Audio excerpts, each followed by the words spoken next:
Thank you for tuning in to The Arts in Business, a podcast that explores how artistic sensibilities can positively impact the business world. Many aspects of our daily existence are impacted by small and big businesses, and conversations around sustainability and customer-centered engagements have become more prevalent in the past years. Artists engage with existential questions of our human existence and can challenge many of our common business practices. How can an artistic lens, or the sensibilities that an artist uses in their daily practice, improve the way businesses are run and how they communicate? Through interviews with entrepreneurs, artists, and professionals, the show investigates how our communities can be transformed by actively engaging an artistic lens in our professional settings. I am Sebastian, an artist, entrepreneur, and communications professional who aims to build a more compassionate world through amplifying voices. I am also the founder of Beyond Comms, a communications agency that unearths and amplifies the stories that inspire founders to build sustainable and impactful businesses. So let's dive in. Hi everyone, thank you for tuning into this episode of The Arts in Business. I'm really excited to be talking to Brian Patrick Murphy today.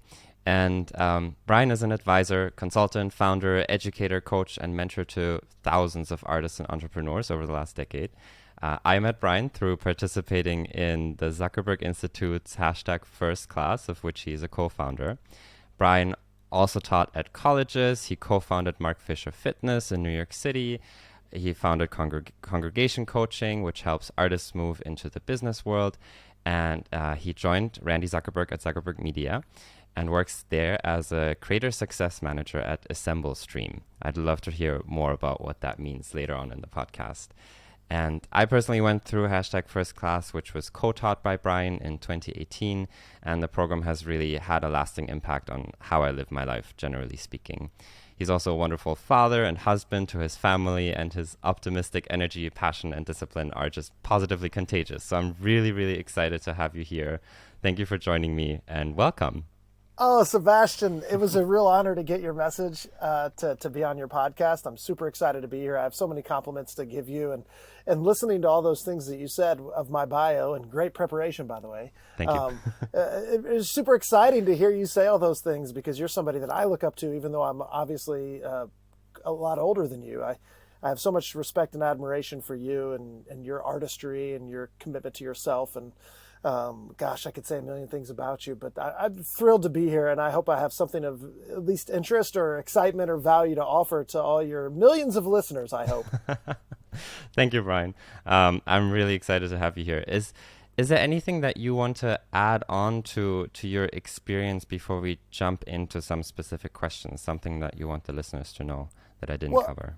I was really excited to read the title of your podcast, The Arts in Business. And there are very few things that I feel like I have. This is not false humility, but it really is. There's only a few things that I feel like I have really great understanding of, or expertise in. And I moved to New York City 20 years ago, to be an actor. And I had a very successful career as an actor in New York City, doing Broadway shows, traveling the world. I worked in Europe and Japan, all over the United States. And then, much like, you read the bio, but then I transitioned my life into business. And I've been in the business world for the last decade, I guess 11 years, really. Yeah, 11 and a half years. And so I thought, wow, how cool is that like, I actually feel like what you're kind of talking about here is something that I am very interested in. And so I definitely I know you have a lot of friends that are artists and actors and all kinds of different artists, backgrounds. And so I thought that's super in my wheelhouse of interest and excitement and all those other things. So I think I'd like to start there to say that this is certainly something that I'm interested in too.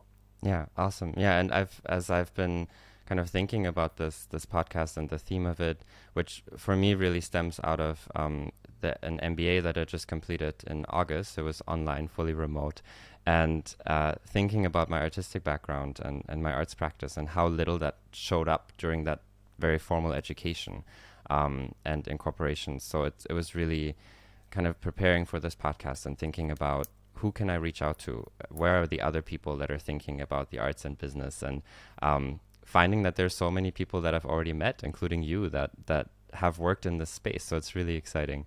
Am I allowed to ask you questions too, Sebastian? Sure, of course. You can ask. Well, tell me more about that.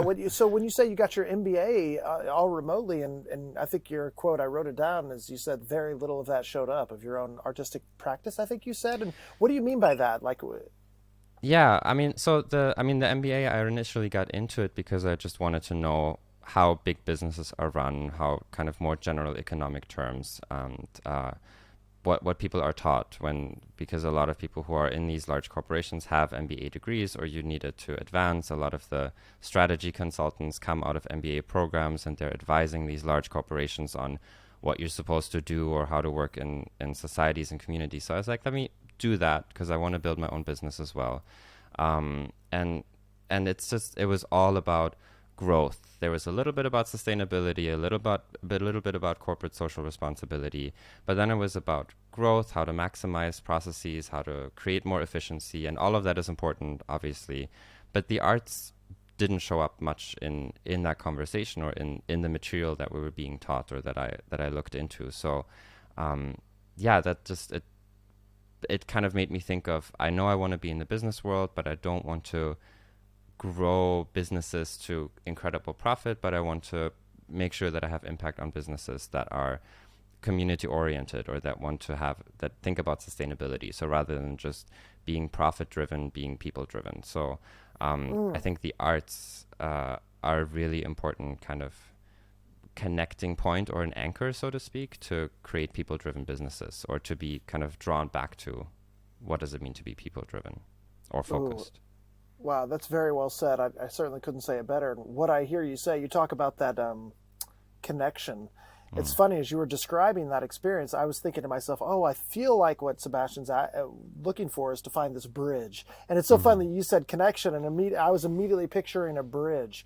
And that's how I think of you. As I recall, and I hope I'm allowed to say this, I recall back when you were working at a museum, and you were even kind of bringing up this is 3-4 years ago, and you were already bringing up these kinds of questions to figure out, like, well, how do I wrangle my artistic practice? These are my own words, not your words, by the way. I don't want to misinterpret any feeling or thing you said many years ago. But I do recall this feeling of trying to go, well, how do I wrangle that within myself to be focused on people and focused in artistry, while also having a acumen in business and understanding that you do need to run some semblance of a fiscally responsible and keep a business open, because if you can't keep a business running, nobody's going to see your art. I know. Exactly. I mean, Broadway, we struggle this in the Broadway industry constantly.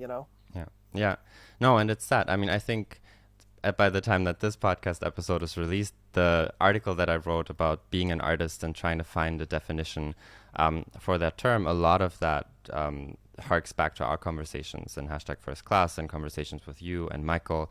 And I think that now the way I'm defining my personal artistic practice is that bringing the arts into business settings, and that's the artistic practice that I'm engaging in. So practicing my own art forms of singing and thinking about theater and directing, but really actively thinking about how does that apply to business settings, and how can I bring that into corporations or the work that I'm doing with businesses. And so thank you for that.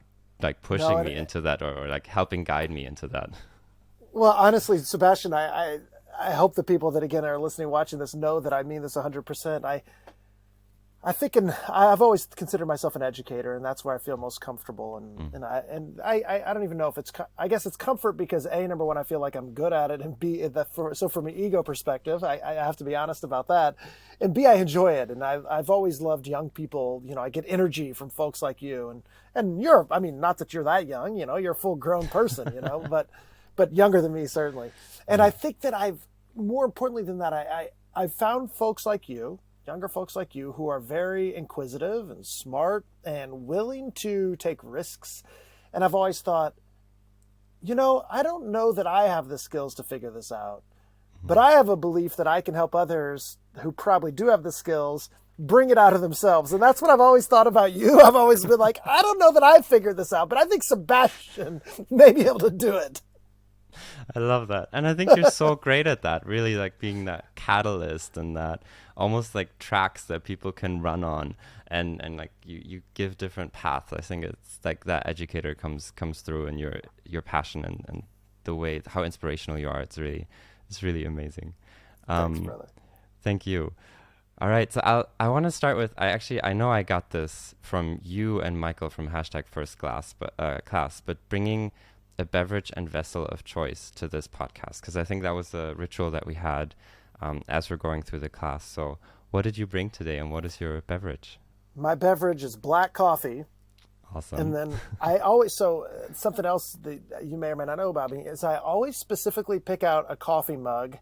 I have I believe in the power of symbols. I'm sure you do too, and what they represent in your life.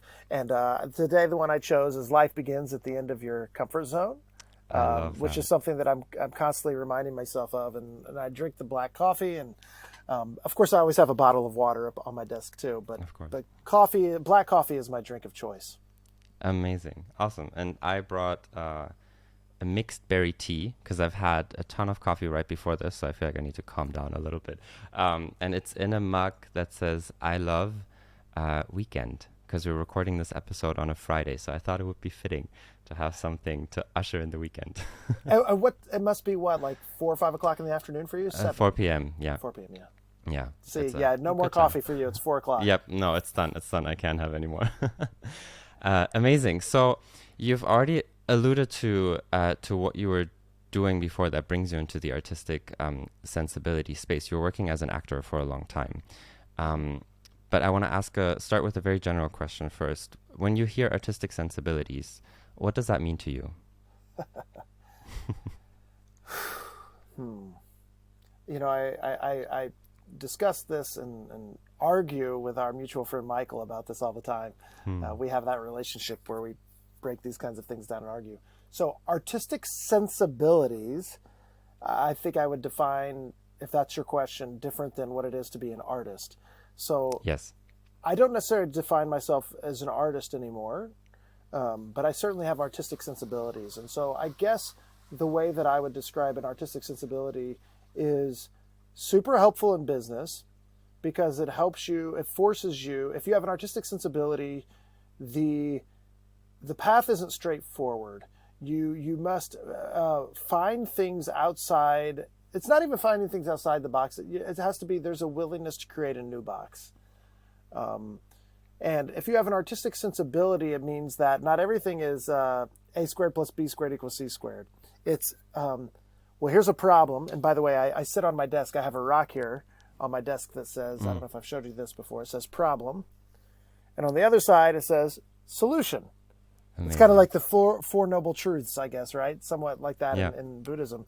But it's this idea that, like, okay, there's a problem, and there may not be a straightforward answer, but I believe if you have an artistic sensibility that maybe there's a way to figure out a whole different path, but there is a path to get there. Yeah. So I think that's what artistic sensibility means, is this way to a willingness to create a new box, maybe. Amazing. Yeah, no, I like that. The willingness to create a new box. I think also it's important to really distinguish between what you just kind of asked, the difference between an artist and artistic sensibility. And I really want to be intentional about framing this as artistic sensibilities, because I think this term of artist can create a barrier for a lot of people. A lot of people think, well, I'm not an artist, but I think a lot of people have artistic sensibilities or can build artistic sensibilities through engaging in artistic practices. And that's what's important, I think, to really kind of give people that permission not to have that fear of, well, I'm not an artist, I'm not kind of doing the things that an artist is supposed to do, right? I love that. Yeah, so, okay, why do you think, so number one, on both sides of it, why do you think it's important? So if you're an artist, I guess my first question is, if you're an artist, do you think it's important to define yourself as an artist? What do you think? Do you think it is? Like, I mean, I wrote about this, so I think it's up to you, honestly. Like, for me, what I realized is, I mean, this is all identity politics in the end, but we can be whoever we want to be, whatever we want to be. If we want to be an artist and we want to call ourselves an artist, we can do that. Who is stopping you from doing that? I think we're getting so bogged down by what the society and community around us tells us about these terms and how they're supposed to be defined and what we're supposed to do. But there's nothing holding us back to say, I'm an artist, I'm a business owner, I'm an awesome human being, you know? Right, like, because who does it matter? So what I'm understanding is what I hear from you is the inspiration to say, if it is helpful for you, then why not say it? Yeah. Right? Because an artist, in my opinion, is subjective. Right. It is. Certainly, yeah. Right. Of course it is, right? Like I may think that you have a beautiful baritone singing voice, which you do. And I believe there's a semblance of objectivity there. But again, you've probably had certain voice teachers that thought your voice was great and others that thought it needed a lot of improvement in ways that some teachers didn't, right? Like, so there's still, even given the parameters of what an artist is, there's still subjectivity to it, right? Yeah, so like there are certain art, like visual artists or fine artists that I am inspired by or like or connect to more than others. And some of those other people think they're brilliant. So, what the heck? Yeah. Yeah, exactly. There's lots of music I don't like, Yeah, yeah, and I think that and breaking it down into just saying artistic sensibilities, I think takes that. I don't know. To me, an artist always seemed so big, so like grand, which it isn't really if you break it down. And you meet artists, and you're like, okay, no, they're all just human beings. But I think still for people who are not as ingrained or involved in the arts, that an artist can seem so far removed. And so I think this artistic sensibilities, we all engage with art. We drew as children, we doodle or we sing or we hum or we listen to music. So I think an intentional engagement with that kind of art can build those sensibilities that I'm hoping to kind of define and bring out a little bit. I love that. Am I allowed to give one more thought on this? I know you have Yes, of course. I would love all your thoughts. I've found, so whenever I first founded Congregation Coaching, what was happening, what I was seeing, again, this is only my personal experience. I'm sure there's data to prove that I'm wrong in some way. I don't know, which is fine. But what I saw was a lot of my friends who were artists, right? Who were, let's say Broadway artists. That tended to be a lot of my friends. They were really struggling because they got to a certain age in life where they felt like they were done with their careers, where they had careers as artists, or they had been striving for careers of artists. And then they were, say, 35 to 40 years old. And they thought, well, I want to do something else or find a sustainable career in something else. But they were really struggling with the kind of what you could define as identity politics of saying, oh, but now I have to let go of being an artist. And our hope when we created the program was to say, no, you don't have to let go of being an artist. I'm just here to teach you you can be whatever you want to be, but I'm going to hopefully teach you how to become a business person as well. But that doesn't mean actually your artistry is going to help you in your new career. That having, or as Sebastian describes it, as you describe it, is having this artistic sensibility. Yeah. And if you still want to define yourself as an artist, that's great. You could go to a job interview, you could say, I'm an artist, but I'm an artist that has these sets of skills that maybe you don't have at your business that is going to be able to help you do these other things. So anyway, I know that's a long but answer. I think that's exactly the point. I mean, another word for sensibilities would be skills, but part of what I'm hoping to do with a podcast, and I will ask you this question definitely towards the end, is like, what are the skills, or how can we teach artists to speak about those sensibilities that they have through their training to someone else, to help them translate it, or to help them understand, to help a business owner understand, as an actor, I can do X, Y, Z for you. And I'm not just an actor who learns lines and portrays a character, but what does it actually mean to have to portray a character? What are the sensibilities that you get from that acting training, from opening yourself up, from being present in the moment? All of these nuances that come with engaging in the craft. I think it's so important to develop, just talk about the language that we can use to create mutual understanding. I agree 100%, and I could either answer some of the things I think now, or I think you said you wanted to bring it up later. So I just wrote like 5 things down that I have thoughts on that. Good. I wanna start with maybe going through your journey a little bit, because you were saying you're not an artist anymore. I think if I heard that right, you worked as an actor for a long time. What was that? What was that moment of transition like, or how did that happen? Why are you not describing yourself as an artist anymore?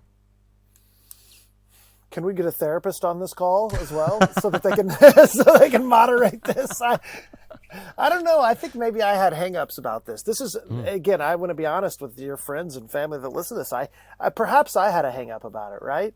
I think that in my mind, I was seeing myself and a lot of friends around me that were by the way, I had a very successful career as an actor. I mean, relatively speaking, right? Yeah, no, you were great. Also, I saw your performance on the music video. For the listeners who want to look into it, I'll put it in the show notes. Please do. They won't notice. By the way, I look now with a shaved head, and that was 13, 14 years ago, you know. But I think that for me, I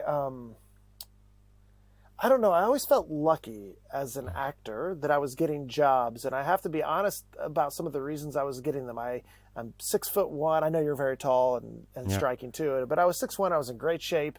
I could dance a little and sing a little, and I was able to get jobs, you know, and I was good enough, but I wasn't great, you know, like I was good, really good. And so I think that the transition was quite easy for me because my body, I knew that like I was dancing a lot, and I knew that, you know, maybe I had a couple of years left in me, but my knees were always hurting and my back was always hurting. And I thought, and then I thought, well, what do I want? I really had to challenge myself to ask what I wanted, you know?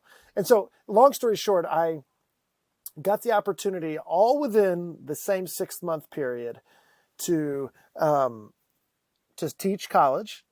I was 33 years old when I got that opportunity.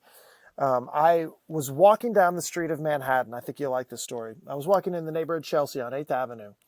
I run into this guy on the street who I had worked with, who had directed and choreographed me in a show almost 10 years previous to that. And I hadn't seen him since.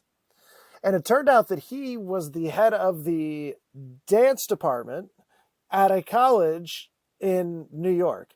So I run into him on the street, and again, the story's going too long, but I run into him on the street. He's like, what have you been up to? He's like, I think I saw that you were doing this. And he's like, oh my God, I'm so happy for you. Things have been great for you. And we connected, and I was like, great to see you too. And he goes, well, why don't you come out and teach a master class to my students? That'd be really good for them. He's like, I'll pay, you know, he's like, we'll work out the details, but you know, I'll pay a couple $100 and you can come teach a class. I was like, oh, that'd be so fun. So I went out there and I taught this class, and I knew it went really well. It was a lot of fun. It was just, 90 minutes or something. And then he goes, that was so great. Why don't you come again in 3 weeks? Come do it again and teach something else. And I said, okay. Now, at the same time, I was still an actor. So I was doing a lot of commercials, like TV commercials. I was also working at a restaurant. And then a friend of mine named Mark Fisher, if that name sounds familiar from my bio, came to me and said, what do you think about getting into the fitness business? I was always somebody that's in shape and always worked out really hard and stuff like this. And I said, okay, well, let me think about it. Well, long story short, so I go back the second time to teach at this school, this master class. And then this guy goes, hey, come back in my office and talk to me. And I go, okay. And he said, well, actually, I brought you back because the first class was so great that he said, we have a job open for a professor next year, and I want to offer it to you for a year-long contract. And right then and there, I was like, terrified. I mean, I was like terrified. I go, and then I said, okay, on the spot. And so then I spent all summer like going, what am I going to do? What am I going to do? What am I going to do? And I prepared for it. Everything, just like, oh my God. Now, at the same time, like it just so many things happen. It's just crazy. So anyway, so that summer happens. I decided to go into the fitness business. We open a business. I teach school for a year, and I'm doing all these things at the same time. I start this business. I'm teaching college where I'm bartending, and I'm doing commercials. So I had 4 jobs at the same time. And then about 3 months later, I realized, oh, this business is really going to go somewhere. I quit my job at the restaurant, And then I kind of quit being in commercials mostly. And then so I was just working in the fitness business, getting that started, and then teaching college, which was great. So that's kind of how all that happened. But the question that you actually asked was the transition of more, what I'm hearing is more of the emotional thing. Well, what happened for me was I started teaching it. And I think for me, I needed to have a certain level of success in my career to be okay stepping away from it. And I acknowledge that is my own ego speaking. I'm aware of that. I can look back and go, that's true. Like, I think that if I would not have had a relatively successful career as an actor, I would have really struggled going into other things. But I think I was able to say, you know what? I did it. There are commercials that we can find. I've been in them. I've traveled the world as an actor. And the second that I walked, this is true, the second that I walked in to the classroom, the first class I ever taught ended, the first official class ended, I looked in the mirror, and I swear this is true, Sebastian, I'll never forget it. I said, oh, fuck. I finally found something that I'm great at. And because before I'd felt good at things, and I could compete at things, but and again, I recognize this is all ego, but I looked at it and I thought, wow, this is the first time after 90 minutes of a class that I am exceptional at something. I've been average at most things in my life, but this is the moment that I said I'm exceptional. So that is why I was able to transition out of being an artist, because I said, I could teach it. I've been there. I've done it. I can do it. And then I was running a business that also required me to teach a lot, whether I was teaching as a trainer or whether I was teaching our staff how to get into sales or whatever I was doing. I felt like I was in a role of like a mentor, teacher, educator, communicator, all those things. And I said, I can let go of my artist identity while having all those artistic sensibilities that led me to success in my other things. So what are those sensibilities that you took away from being an artist into this new moment of finding your passion or however you want to call it, finding that what you're really exceptional at? So it's so funny that you use that word, because right when you asked the question, I wrote the word passion down. And I think that's the first word. I think that if you're going to be successful as an artist, man, you better have passion for it, because it's for most people, it's going to be hard. And I also think that, like, it's not to say that every single project you're going to have passion for, but maybe it's a passion for the process. Maybe it's a passion for some part of it. I believe, right? I also believe that that's mostly true for things in life. So anyway, so let's start there. I believe that that's what it takes. So here's some of the skills, right? If that's your question. What are actors great at? Listening.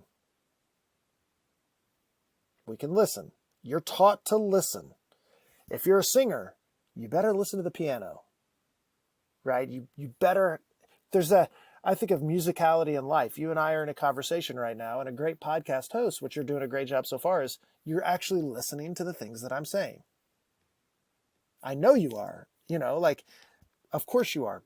You're trained in that. It's amazing that in the business world, people are just now starting to accept that as a skill that is required in business. But artists, in a way, that kind of sucks, because that's been a way that we artists or artistic sensibility folks have been able to get ourselves into the business, whereas we say we're exceptional listeners. So that's a great one. If you're putting up a show or an opera or anything like that, let's say you're that kind of an artist, you're also a great teammate, right? You understand that if you're on stage, that there are a million crew people, that there are light, sound, sets, costumes, makeup, hair, directors, choreographers, orchestrators. Like, I mean, there's a million things that it takes, and it takes a team. And when you have a great show, yeah, I mean, you could have a great, opera written by Mozart, and the music's beautiful, but if your team sucks, you're going to suck. Yeah. Yeah. Right? Yeah, exactly. I think some other things are structure. You know how I feel about this. Tell me more about structure. I'd love to hear more about that. I think structure and habits are kind of the same thing. And I think if you're a really good artist, so my mentor is a guy named Stephen Pressfield, who wrote, to me, the greatest book on like kind of artistic psychology called The War of Art. And if anybody who's listening to this hasn't read it, you got to read it, right? You know, you have to. It's amazing. It's amazing. I'll put a link to it in the show notes as well. And Sebastian, I've read it. I swear this is not hyperbole. I've read it 25 times. I read it twice a year. I read it twice a year, and I just go through it because it gets me back in that mindset of, here's Stephen Pressfield, a massively successful author, has written screenplays and all these things. But what does he focus on? He focuses on structure and habits. He said, if you're a writer, your job is to write. The hardest thing you will ever do is sit in front of a blank piece of paper. So what do? You force yourself, you put it in your schedule, and you sit in front of a blank piece of paper and you say, I'm not leaving this room until I type the words, the end. Like, there is no other way to be a writer. If you're going to write a piece of music, you can think it in your head. Sure, like the most brilliant composers of all time, it's possible that Mozart thought of the notes and had them in his head. But until he sat down and played them on the piano or wrote them on this piece of paper, they didn't exist, in that way, in a tangible way. So I believe that what artists at their best can do is to say, what do I take? Well, if you're going to learn your lines, you have to have some sort of structure to learn your lines. My wife is still a Broadway dancer, and she has basically like this is not a joke. She has a photographic memory where she can just see things and remember them like immediately. It's unbelievable. I'm not like that at all. It takes me hours and hours and hours to be like, if I were directing a play, I would have to sit down and be like completely structure every step down. Now, I may change it and adapt it over time, but I believe that's the editing process. I believe that you need structure. So structure and habits to me are things that artists are great at. Like if you play a musical instrument, I forget, do you play musical instruments or just your voice? No, just my voice. Yeah. Just your voice. But you've been around great musical instrument players, right? Yeah. Well, if you're a great clarinet player, I grew up with some people that went on to college and professional careers in musical instruments. They practice hours every day. And there's no way that can't help you as a business person. Of course it does. If you know that that's what it takes to create a successful, sustainable business career, is the idea that you're sitting in a chair and you're not going to leave it until you get better that day. A great singer may have to sing the same arpeggio 100 times and rehearse it in a row before you have it right. Yeah. Yeah. And you do the same thing. Yeah. Same thing over and over and over again until you nail it. That's it. And then you might not even nail it in a performance, but you nailed it at home in your own little thing. Well, there you go. And then let's get into this. What is the number one skill that all artists have, that business people need to have, is failure. Mm-hmm. We are great failures. Yeah. Because we have overcoming to be. That. Yeah, exactly. That's it, right? Like it's like it's to me that is my biggest thing. Like I have failed so many times. 99.9 out of 100 times, I fail as an actor. I couldn't even come close to counting to the number of auditions I went to as an actor. Every day. 3 or 4 auditions a day, right? Sometimes. And I got told no every time. So this idea that I deserve something because I just showed up for it. I mean, first of all, most people won't show up anymore, right? Because they get terrified and they get scared and they hate losing. And then I go, okay, well, I used to teach my students, I'd say, expect 1 out of 150 jobs. So until you've auditioned 150 times and not gotten any positive feedback, I don't want to hear your complaints. Yeah. So learn to fail. Yeah. So just keep failing. It's a numbers game. So just keep failing. Exactly. Start 150 businesses. Yeah, that's what I keep telling whenever I get into this mindset of like starting the podcast, starting my own business. I'm like, and I get into a moment where I feel like I'm dragging it out. I'm dragging out the moment of taking action. I'm like, no, you just got to do a little tiny thing. If you fail, you fail. That's fine. And you try again. Reach out to one person. If they don't respond, reach out to the next person, or find a platform to sign up on where you want to record the podcast or something. Like do something. And I keep reminding myself of that so many times, of just taking action, and the more often you do something, eventually it'll work out. It always does. So let's break that down if you don't mind. Yeah. Okay. So break it down. Let's think back at this. There's a word that Stephen Pressfield uses in The War of Art. What is it? What is it? What does he say? Do you remember? I think the last time I read the book was 2 years ago. I'm going to go back to it now, but yeah. So he defines what you talk about very specifically. He says that's called resistance. Oh, yeah, resistance. Resistance. It's all resistance. Of course it is. It's that thing that says, don't do it, don't do it, don't do it. And what you're talking about is the opposite of resistance.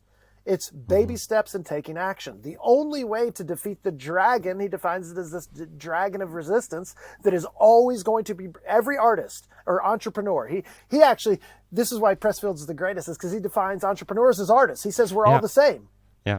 Right? He says, and I mean, I'm getting so excited now, but he literally says it was easier for Adolf Hitler to start World War II than it was for Adolf Hitler to sit in front of a piece of paper and paint a picture, because Hitler, as we all know, famously wanted to be an artist. And he said it was easier for this awful dictator to start a war than it was for him to finish a painting. That's how hard war is, or that's how hard art is. Yeah. And if you look, and I mean, I get goosebumps thinking about it. It's awful, but it's true.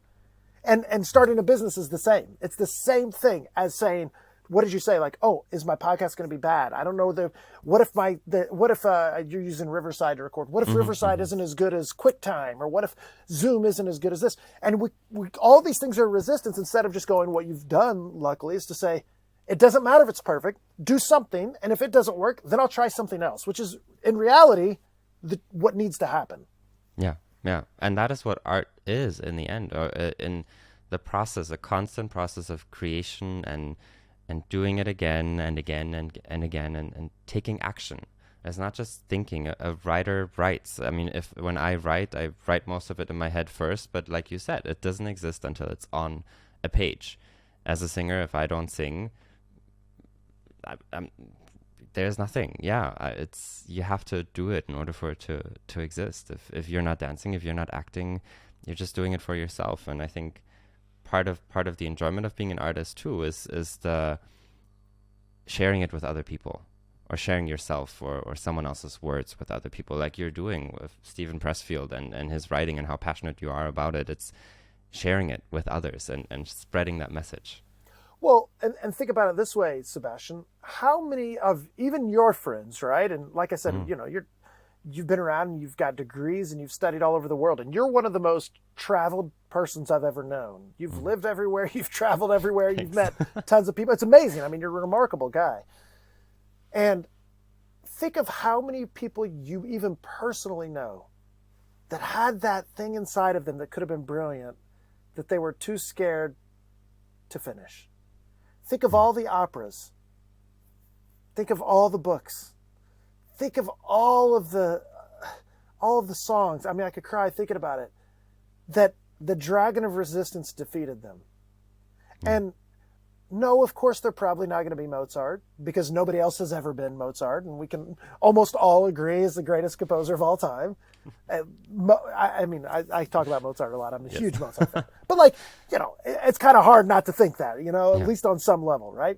And we go, well, yes, A, he's the greatest, and B, he was willing to put it down on paper. And it's certainly easy to, even people that don't love Mozart, to go, well, Mozart wasn't the greatest. He da-da-da-da-da. Because some part of them is ashamed, in my opinion, that they never sat down to do it. Yeah. So if you don't think Mozart's the greatest, then you write the next score. You write the next opera. You write the next. Then show up and do it. Exactly. Yeah. And, and maybe to the listeners, do this exercise. Think about all of the people you meet or you've met, the things that have been written, and I would say be reminded that it's not too late. We can always start again or try again. It's not just because you gave up on something at a moment in your life. It's not too late to do it, to try again. One of the saddest stories of all time is on one of the most famous American books of all time.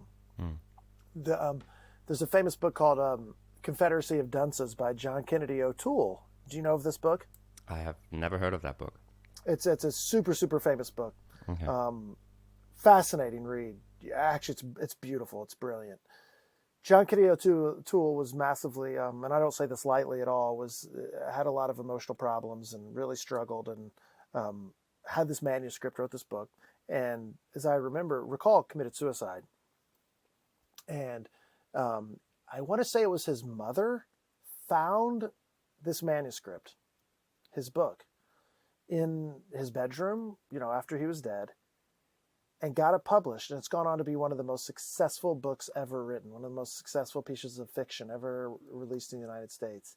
And so and again, I don't know. I'm not a expert on John Kennedy O'Toole or mental health, by the way, but I do believe that there's that part of that story that I'm sure is like, there's other stories like that, right? Where they, it was so hard, he never turned this in.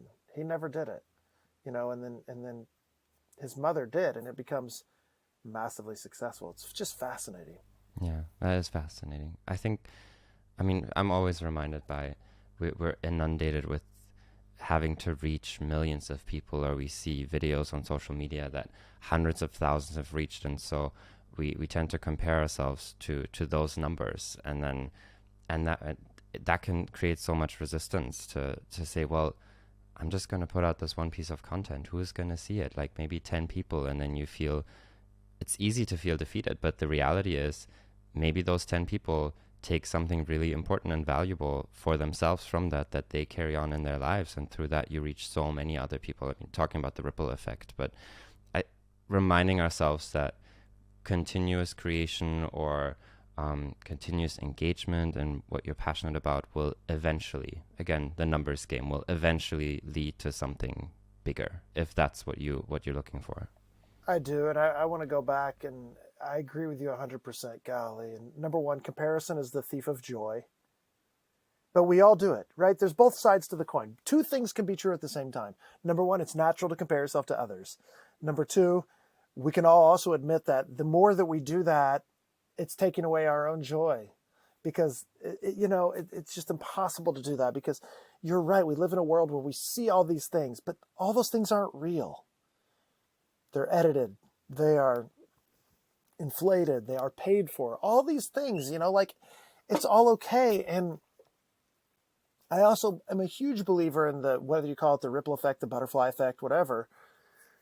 So last night, I get this message from Sebastian that says, Brian, a very kind message, and you sent me a WhatsApp, and you said, I want you to come be on this podcast.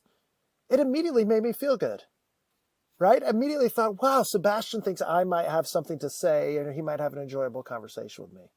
And so, looking back on it, I go, okay. I remember my wife came home from teaching right after that, and I was nice to her. And I said, oh, you look beautiful tonight, honey, or something, whatever it was. And we had a lovely moment together. And I woke up this morning and I was in a great mood. I went to work out, and the whole time I was working out at 6 o'clock in the morning, because I had to get out of the house and get back before my kids woke up. I thought to myself, I'm so excited for the way I'm going to start my day. So while Sebastian is a one singular human, reached out to me, and we've known each other for years, and just said, he thinks that I'm doing him a favor. But I actually really like Sebastian, and I'm excited to do this because it's fun for me to say, oh, I can put this in the workflow of my day. So no, you're not just making one person happy. We're actually both making each other happy, which then I'm in a good mood. So I'm being extra nice to my wife and my kids, who are then going to go into their interactions with that feeling. So I do believe in that, and there's nothing that can convince me that that's not how it works. If somebody smiles at me at the grocery store, I smile back. Yeah. And I believe in that, so I do believe that what you're saying. Yeah. And I think part of, at least for me, and maybe it's the same for you, part of that stems from acting and from just engaging with the theater arts. You're in a room with so many people, and you've done the actor route of auditioning. You cannot compare yourself to everyone who's always in the space, or you will not go to an audition again, or you won't kind of go on that journey of self-exploration. So the resilience, maybe instead of the resistance, the resilience, I think is really born out of that too. Resilience is everything. And by the way, the other great thing to think of is, as an artist, think about this. What makes a great story? Not that I got from 1 to 100 and like this, but every great story, every great opera, every great whatever has the same thing. We start, we fail, and we find a way to be resilient and pick ourselves up. That's the same way with business. That's Apple. Yeah, exactly. I mean, you know, come on. That's what Steve Jobs did. Like, come on. So I would ask, and again, I'm looking in the mirror right now. Those moments where we feel at our lowest, we go, well, how is this going to be my defining moment? You know, I used to do an exercise, and I used to have people write their autobiographies, you know, in congregation coaching, things that I would say, you know, where is this in your story that you're writing? If you're writing an autobiography on your deathbed or something, what chapter is this? And then what happens right after this? Like, where do you go to after this? So people, you know, people could judge that exercise and think it's hokey, but it's not hokey to me at all. Yeah, no, it's not. I think you have to imagine that moment of lowness in your own story and believing and find the strength and believe that it might be hard now, but something good will come out of it or will come after it. 100%. You have to believe it, and you have to. What is my friend Geshe Damsho used to say? I know you know Geshe, right? Mm-hmm. And yeah. Was it the Dalai Lama that said, "Definitely pray, but pray while your feet are moving"? Yeah. So this idea is like, yeah, we want to pray. Praying's a great thing, whatever religion you believe in, right? Or even if you just think of it as sending positive vibes into the world. Cool, that's cool with me. But do it while your hands are working or while your feet are working. In other words, take action. Yeah, exactly. You know? Take action. And maybe on that, since I know we're coming up on time already, what are actions that founders and leaders can take to encourage artistic sensibilities in their business settings? Oh, wow. That might be a better question. All right, I'm going to make a metaphor for you and follow me. I love that. So, I love metaphors. So I used to be in the fitness industry, and for a long time, and I did pretty well over there. And I used to say that, and I believe this, I used to say that bodybuilders need to do yoga, and yogis need to bodybuild. And so I believe that what you're asking, the question is in those two things. I think it's helpful for artists to, if you want to get into business, to be able to have all those artistic sensibilities and bring those into the business workplace, but also ask yourself, where are my shortcomings as a quote unquote stereotypical business person? And vice versa. I think that business people need to do the same, because I don't believe, and again, this is my personal belief system, and you may disagree, and actually I encourage you to disagree if you have a good argument. But I believe that we tend to be in the world this or that, and we struggle to find a gray middle, this bridge, which I believe you have the possibility to do. So what do I mean by that? I believe that artists can be, what are great things about us? We're emotional, where it can be intense, we can be passion-filled, and I believe that's awesome, but it can go too far, right? So I go, how can we use that to the point of which it's helpful and not to the point of which it's hurtful? Whereas business people can be cut and dry, could be lack of feeling, unempathetic, right? So artists massively vulnerable, right? But we could all agree that, like, I think we could all agree that in every single business setting, we don't all need to sit around and talk about our feelings all day long and sit around and cry. That's probably not very useful. And by the way, I have been in those meetings where that happens in business. And it tends to be for my friends and I who started our lives as artists. But we can also agree that business folks don't need to be cold-hearted. If you go to them and you say, hey, my wife is sick and on her deathbed, we don't need to go, but what's our bottom line of how much money we made this month? I believe that the point is we can take artists and business folks, and by working together, we can all agree that we can all come each other's way a little bit. And to me, that's the bridge. That's what it is. It doesn't mean that a yogi becomes a bodybuilder. It means that they're willing to train like one to see what it's like to have that shared experience. It means that a bodybuilder is willing to go to a yoga class from time to time and feel, what is that like? What is that experience like? It's the same thing. It's why business people need to go to see Broadway shows. Because, by the way, guess who supports art? Wealthy people support art. So we need to be able to speak to each other, you know? There's so much more I would want to talk about. Maybe I'll bring you on in another episode, because I would love to, like, a couple of months down the road, I'll send you another message to be on the podcast. There's so much. I think there's, like, your experience with congregation coaching, now working as a mentor too. I think there's so much more to dig into. But before we end this recording, my last question, maybe a more personal one too, is it's all been personal, but what are your next big milestones in life that you're setting yourself, and what intentions are you setting for them? Okay. So just this week, I mean, this all, I don't know. Maybe this is the power of attraction. This all came apart. I haven't recorded a podcast episode with friends or anybody, probably in like 3 or 4 months, which usually I'll jump on somebody's podcast from time to time. But just this week, I was really missing, a few years ago, I would do a WordPress blog, and I really liked it. I'd write it like once a month. And so I was like, oh my God, I'm really missing that. And I like to wake up early, 4:15, 4:30 in the morning, have some alone time, drink a cup of coffee, get up before my family, before I go work out and stuff. And I used to have that great habit of writing stuff down. And I'm not a particularly great writer. I just liked it, it just made me feel good. And I used to have a lot of ideas come out of that. That's how Congregation formed, is I'd wake up at 4:30 in the morning and just start writing. And anyway, long story short, I tried to find my old blog and I found it, but I couldn't figure out how to log into it because it was some old email address that I don't use anymore. So I thought, and to your point earlier in the episode today, I said, well, how can I just start something? Because I want to get something out there.